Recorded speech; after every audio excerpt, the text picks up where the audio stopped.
আসসালামু আলাইকুম বন্ধুরা, কেমন আছেন সবাই? আশা করছি ভালো আছেন, আমিও ভালো আছি। তো আমাদের এই মালয়েশিয়ায় বিগত কতদিন ধরে খুব বৃষ্টি হচ্ছে। বৃষ্টির কারণে চতুর্দিকে গাছে সব দিকে ফল মানে গোল করে সব পেকে গেছে। বেশিরভাগ গাছের ফল নষ্ট হয়ে যাচ্ছে। দেখুন একটা গাছে কটা করে ফল পেকেছে, চারটে পাঁচটা এরকম করে। চলুন কাটি, আপনারা দেখুন, পছন্দ হলে একটা লাইক দেবেন।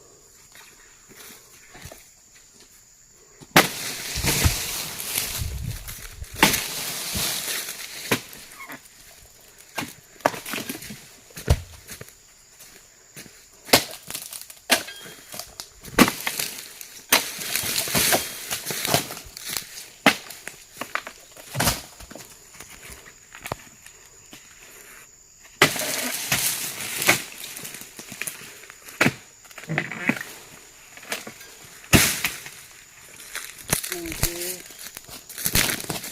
আচ্ছা